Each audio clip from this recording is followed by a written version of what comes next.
வணக்கம், welcome to சுகீஸ் Kiki videos.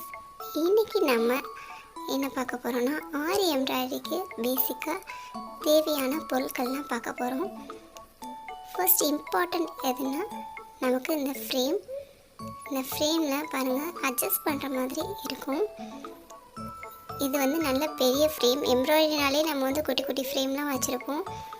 இது நல்ல பெரிய ஃப்ரேம். ஏன்னா நமக்கு ப்ளவுஸில் பேக் நெக்லாம் போடுறதுக்கு நம்ம குட்டி ஃப்ரேமில் போட முடியாது. இது கிட்டத்தட்ட 18 இன்ச்சஸ் இருக்குது, 18 இன்ச் இருக்குது. இந்த அளவு ஃப்ரேம் தான் கரெக்டாக இருக்கும். ஸ்டாண்ட் இதெல்லாம் கூட நீங்கள் ஆன்லைனில் தேர்ந்தீங்கன்னா கூட கிடைக்கும், அந்த மாதிரி வாங்கிக்கலாம். பட் இது நமக்கு நார்மலாக கற்றுக்கிறதுக்கு இது போதும் அப்படிங்கிறதுக்காக நான் காட்டுறேன். நெக்ஸ்ட்டு ஊசி பாருங்கள். இது இதில் நமக்கு 5 வெரைட்டி ஆஃப் ஊசி இருக்குது. நீடில் பார்த்திங்கன்னா எண்டில் வளைஞ்சிருக்கும். அந்த இடம் நமக்கு டேமேஜ் ஆச்சுன்னா அந்த ஊசி வேஸ்ட் ஆகிடும். இந்த செலோ டேப் எதுக்குன்னா நம்ம பிடிக்கிற இடத்துல நமக்கு பிடிமானம் கிடைக்கல அப்படின்னா நம்ம அந்த இடத்துல செலோ டேப் குத்தி அது பண்ணிக்கலாம், சுற்றிக்கலாம்.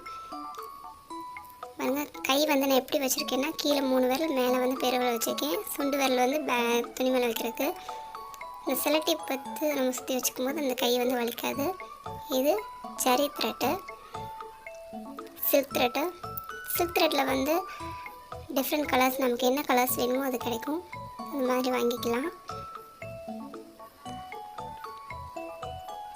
ஜர்தோசி, ஸ்டோன் சுற்றி இது வைக்கிற மாதிரி டிசைனுக்கெலாம் கட் பண்ணி யூஸ் பண்ணுவோம். இது பீட்ஸு, டிஃப்ரெண்ட் கலர்ஸில் கூட கிடைக்குது. இது மார்க்கர், பழகிறப்ப நம்ம போட்டுக்கலாம். அதாவது ப்ளவுஸுக்கு நம்ம டிசைன் பண்ணும்போது மார்க்கரை யூஸ் பண்ண மாட்டோம். ஸ்டோன், இதெல்லாம் பேசிக்காகவே நமக்கு ஆரி ஒர்க் தேவைப்படக்கூடிய பொருட்கள் தான். இது நம்ம நெக்ஸ்ட் வீடியோவில் ஆரி ஒர்க் எப்படி பண்ணுறதுன்னு பார்க்கலாம். நம்மளுடைய அடுத்தடுத்த வீடியோஸ் பார்க்குறதுக்காக நம்ம சேனலை மறக்காமல் சப்ஸ்கிரைப் பண்ணுங்கள், லைக் பண்ணுங்கள், ஷேர் பண்ணுங்கள், கமெண்ட் பண்ணுங்கள். தேங்க்யூ.